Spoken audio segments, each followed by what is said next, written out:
All right, now we're live on all links. Hello, everybody. Welcome to Sports Scope. I'm your host, Robert Butler. Looks like the Colts are playing pretty well, bouncing back off of that for the heartbreaking loss to Tennessee on Sunday.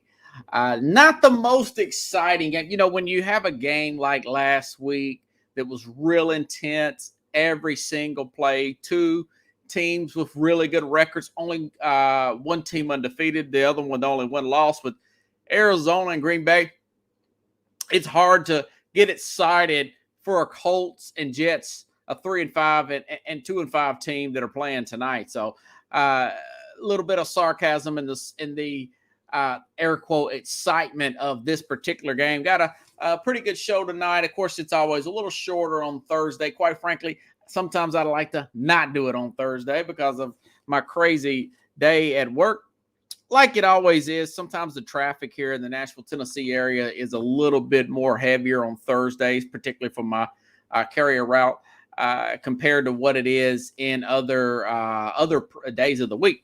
So, anyways, tonight I'm going to talk about uh, the Aaron Rodgers situation there. I'm starting to like this guy more and more. I was pretty hard on them in the off season, but from what he said a few weeks ago, where this lady was giving him the double bird in Chicago, and he hollered back at her, "I own you." When they went up to Chicago and beat the Bears, and was asked about it, and he took a shot at wokeism and everything and cancel culture. I like that, so I thought that was pretty good. And then he does what he does today. I'll get into that or with this incident about the vaccine and everything. Also, this Brown situation, what I said should have been done about a few weeks ago is still not being done. And then I found out something today about their general manager, Andrew Berry, which really puts them in a bad situation when it comes to dealing with malcontents, which is starting to look like what Odell Beckham is. And quite frankly, probably Baker Mayfield, in my opinion. Neither's play has backed up their ego as of late. I'll say that. But first, there was a horrific story and a sad story that happened on Tuesday night, going into or was it Monday night going into Monday night going into Tuesday morning around 3:45 Pacific time. Henry Ruggs, traveling in the Corvette, doing 156 miles an hour, is what police say. I guess they got these black boxes in these cars, and he rear-ended a woman, and just to recap, the car burned up. It killed the person in there. She's 23 years old. It's an awful story. Her dog was with her. It's a very sad, unfortunate tragedy situation. Her name was released. A young 23-year-old woman there, and for the longest throughout the day, even till after I did Sports Scope on Tuesday night that evening, the team had not cut him when I got done doing the program on Tuesday. The Raiders had released, and yeah, Brian, the national media, and you follow me on Twitter. I listened to ESPN that morning, Get Up Wednesday morning. I listened to, he was double the legal limit. Thank you, Pickles. I listened to Colin Cowherd. Now, I understand the nature of this story is very sensitive. He's been accused of DUI and all that stuff. But apparently the Raiders had enough information, like I said, before I ended the program on Tuesday night, that he hadn't been released yet. Well, they've officially released him. Colin Cowherd never, Pickle saying loaded unregistered farm, had a woman with him. She survived. I put out the mugshot. He's got one of those things around his neck brace. Colin Cowherd, Get Up from ESPN. didn't see anything trending on First Take. They're talking about a feud with Scottie Pippen and Michael Jordan from 30 years ago, going back 20-something years. And I don't know what the problem is, but they go on and on about Aaron Rodgers, who fudged, lied, or whatever about this getting the vaccine. If he said he wouldn't have got the vaccine, he would have been bombarded with vaccine by the vaccine police and the media. But the fact that nope, they completely, and this is what I tweeted at ESPN and the Colin Cowherd show. I'm going back to the Henry Ruggs. I said Colin Cowherd, the herd, failed to mention that the Raiders' leading receiver in yardage and first round pick, so its relevance of player from 2020 was arrested and released from the team. Come to Sportscope for all your opinions. And then I put, wanting to add shows like his and ESPN are quick to give one-sided echo chamber opinions on vaccines for players and social justice issues, not even sports related. First Take did a whole show about George Floyd. He didn't even play in the NFL or NBA. I think he did know Steven Jackson. So, and then I put, I'm fully aware of the seriousness of the situation and legal verbiage required. I understand that. And I understand there's a person who's dead here. There's going to be a lot of legal issues going on. He's probably going to get sued. We talked about this the other day. This is what separates my show from everybody else. And they're trying to say hide behind the HIPAA law. So go, you know. So I put that in there, and like I said, I also, guys, I like what a true leader like Derek Carr, how he handled the situation. Derek Carr and Dak Prescott are two guys that don't have the most talent in the world, but they are pure leaders. You know, it's the way he handled this, and I want you guys to listen to this quote by Derek Carr. This was when asked about it. We were told, I just didn't know if we were able to. Haven't reached out. I will always be here for him. That won't change, and I'll prove that over the course of time to him, not to anybody else. But he needs people to love him right now. He's probably feeling a certain type of way about himself right now, and he needs to be loved. And if no one else will do it, I'll do it. Yeah, this guy's got a lot of hatred coming his way on the internet, and rightfully so. I mean, you know, like I said the other day, guys, on the program, if you're feeling, you young players, if you're feeling even close to dizziness, you're too hammered, and trust me, I've pushed the envelope before, and I felt pretty guilty about it afterwards, okay? But if you're feeling close, lock the car, especially you ball players, lock the car up, get an Uber, get a cab. This is a PSA. Why ain't this being talked about on these national TV shows as a public service announcement to the youth instead of ignoring it like it never happened? Golly. But so, you know, again, I love what Derek Carr said. Again, and the family, the attorney for this woman's family, she's 23 years old. She's grown. Said they want to respect their privacy. They appreciate everybody reaching out and all that good stuff. And again, I mentioned on Tuesday that, you know, situations like this, I don't want to speculate, but my guess is it looks so bad there may be some jail time in this situation. But in the past, I can comment on what happened in the past. That guys like Dante Stallworth had a similar incident where he ran a person over and he was killed. He came back over a year later, suspended for a year in the league, quite frankly, to the same team with the New England Patriots. And Leonard Little in 1998, spending half the season, he stayed on and played with the Rams. So it's not the end of the world, but it sure does feel like it right now for this woman's family and for and for Ruggs and his family.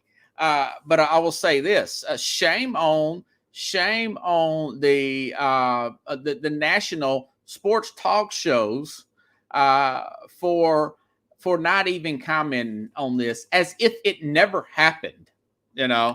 Pickle says it. Nevada's the second largest industry for prisoners business. Okay, now to the Aaron Rodgers situation. Now, I did listen to Jason Whitlock. He's got a good show called Fearless. Now, he's dabbled a little bit more in politics. He was talking with this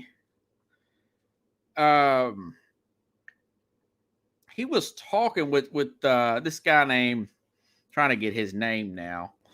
It's something Kim, and I want to make sure I got it right before I just get to the other stuff I wanted to talk about.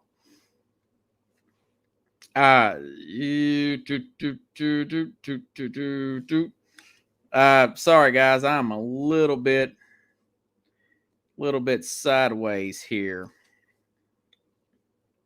So Whitlock had a guest on his program, and they were just talking about the going all in on Aaron Rodgers and about him killing people on your Sarah Spain ESPN, but they act like Ruggs never existed. Listen to this. This is Jason Whitlock and his guest on Fearless Show. Somebody. That's the point.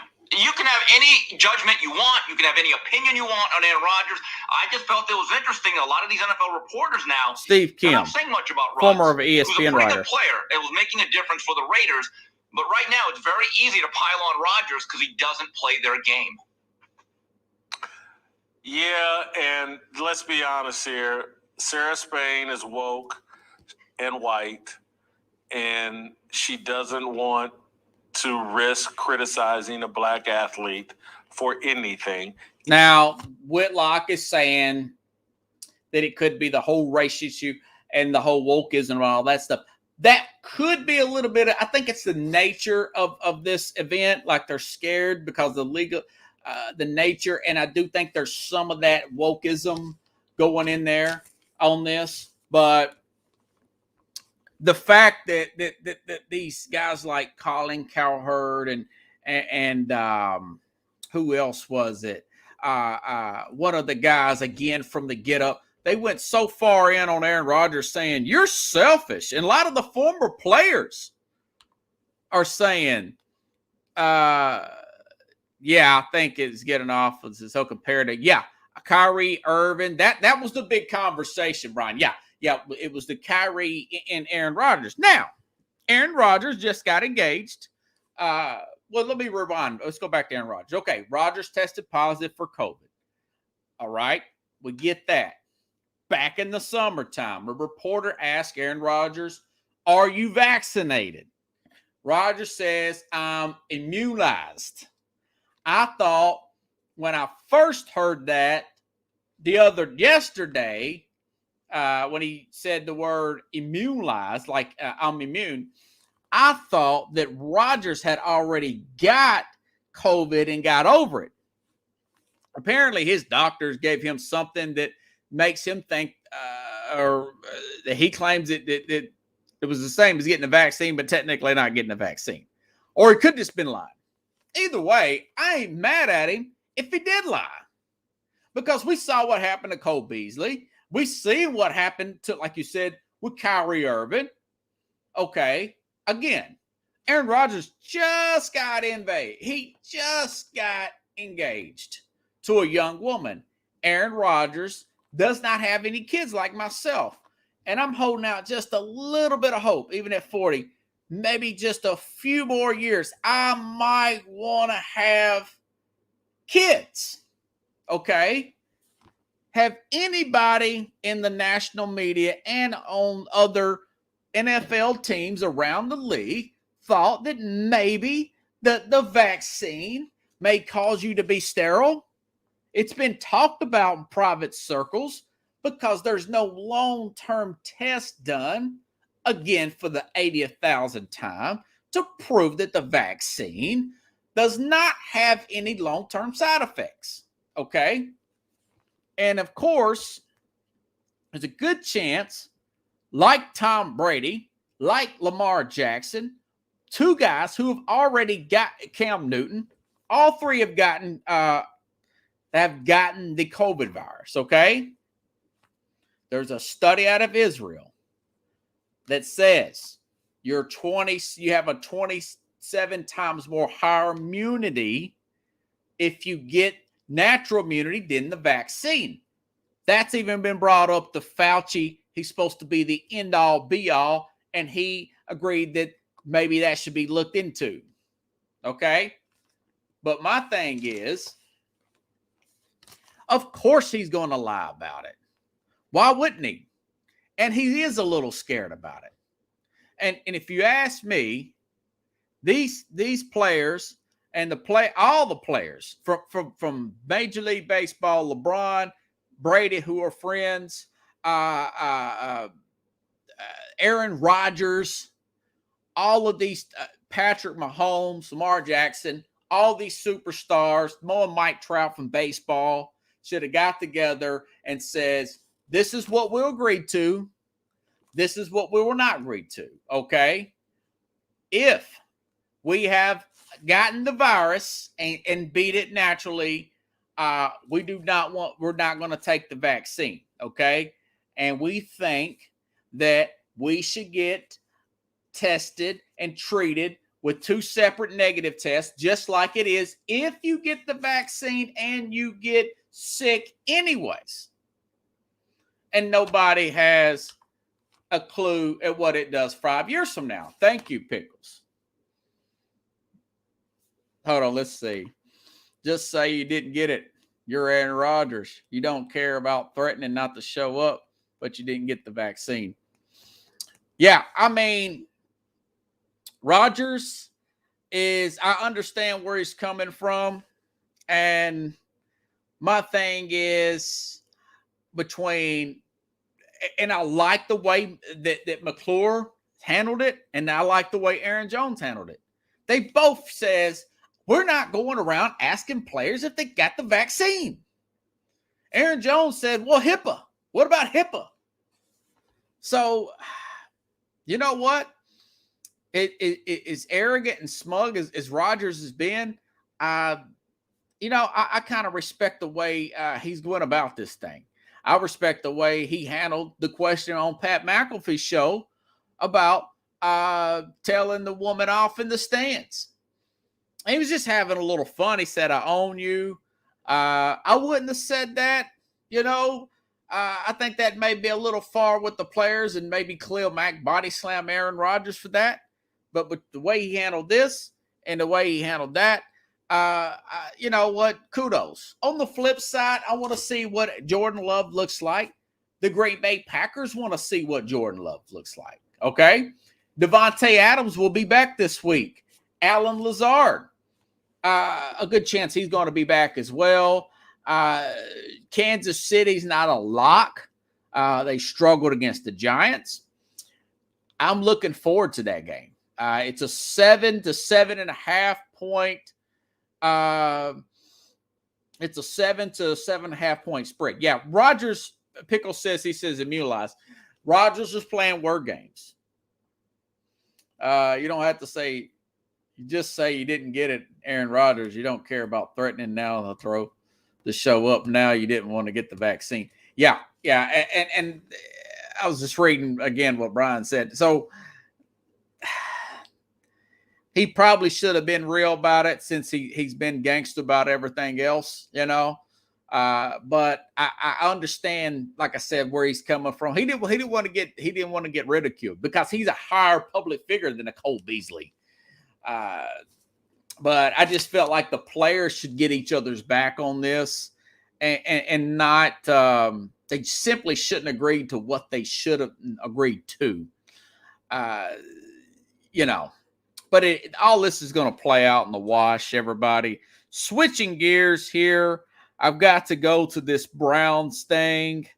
Okay. I I've been hearing about this for a day and a half, that Odell Beckham Sr., Odell Beckham Jr.'s dad put a Instagram video of all these wide open passes, some more open than others, that Baker Mayfield is missing to Odell Beckham. Now, this is on the day of the trade deadline, Tuesday. Tuesday was an interesting day, wasn't it? Congratulations to the Atlanta Braves, by the way. You did win the World Series, first time since 1995.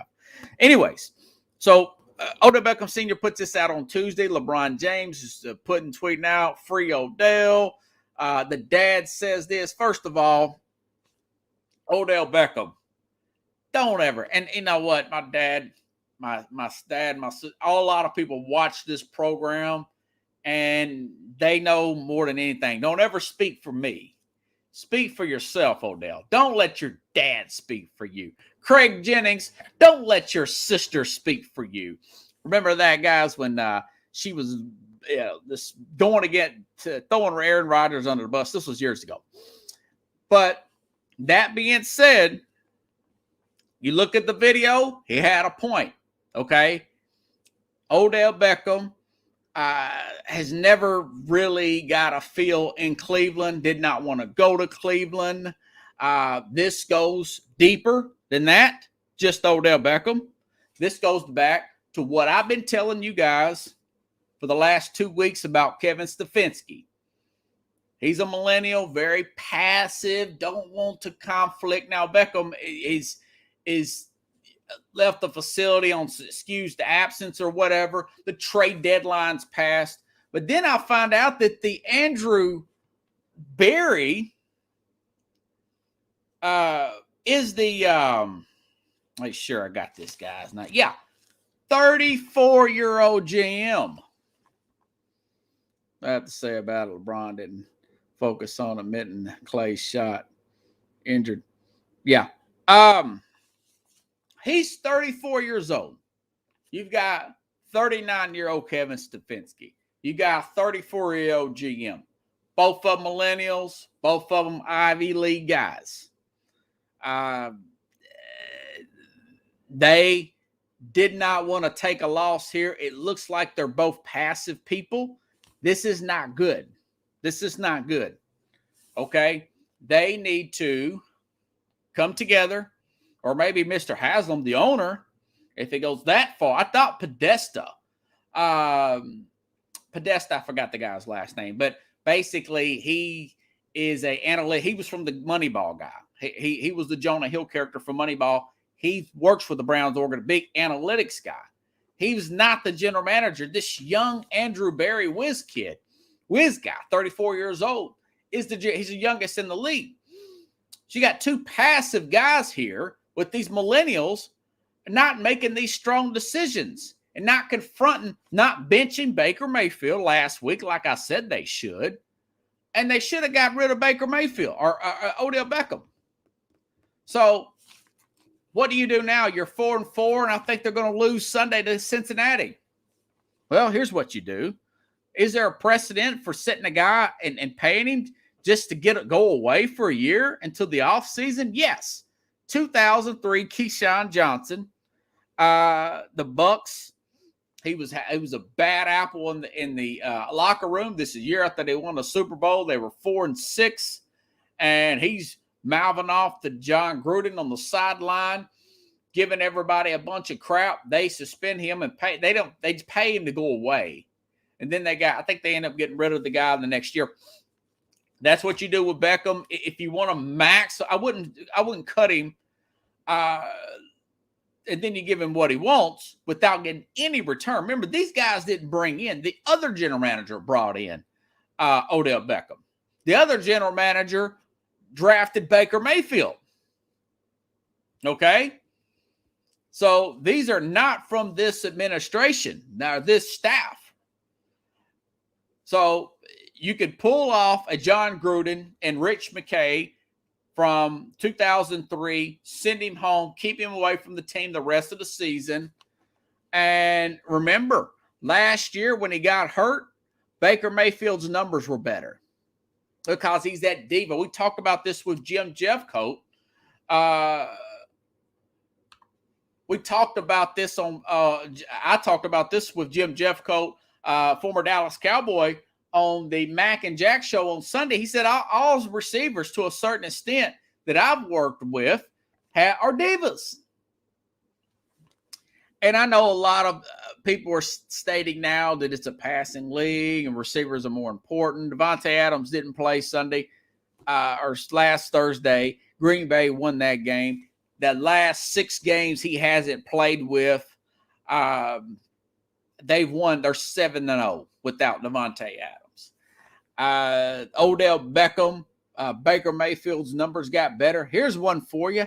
Matt Stafford's numbers got better when Calvin Johnson retired. So when you have a really big-time wide receiver,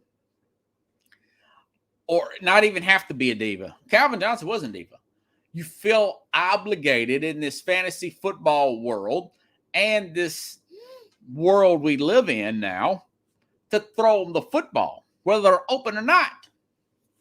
Okay? So, what do you do? What do you do? Well, I'll tell you exactly what you do. You put him off to the side for the rest of the season, and when the season's over with, you trade him to the highest bidder, and then you move on from him. As far as Baker Mayfield, you start the move on process. They picked up the 5th-year option, which is next year for Baker Mayfield. If you can play Mayfield this year and he gets the stock up, you move off of Baker Mayfield. You keep Casey Keenum, and then you fire that that defensive coordinator. Those are tough decisions that millennials don't like to make. Joe Woods is a lot older than Andrew Berry, the general manager. But you have to this guy, they've underachieved. And if Stefanski don't want to do that, and Andrew Berry, if I'm Mr. Haslam, okay, I hit the reset button, we just start all over again. I know that's the Cleveland fans do not want to hear that. But I will see. My thing is there's some tough decisions that need to be made in Cleveland, and those are decisions that I make. And quite frankly, like I said, this weekend, I said this last week, they should have pulled Mayfield. Mayfield should have been playing last week. They should have played Keenum. Now they're tied. They gave up another game. That's 2 games they've gave up. 3 games. The Charger game they should have won. They should have won the opener against Kansas City. And they definitely should have won Sunday at home against the Pittsburgh Steelers. But it is what it is. Okay. Jim Harbaugh. I'll say this. Harbaugh is, let me see, I've got a screenshot on him. It's just not working out for him with Michigan. And he is 3-9 against Michigan State. And the over and 3-4, 3-9 against the Spartans and the Buckeyes overall, with 3-4 mark against Michigan State, 0-5 against Ohio State, and just don't have the best record overall. Now they have beat Washington this year. He has beaten a Michigan State team or a Wisconsin team that did beat Iowa as of late. But I'll say this. Only thing that can really save Harbaugh right now from air quote mutually parting ways, you like to see him knock out Penn State and for whatever reason find a way to beat Ohio State. Probably not going to do that. It's probably not going to happen.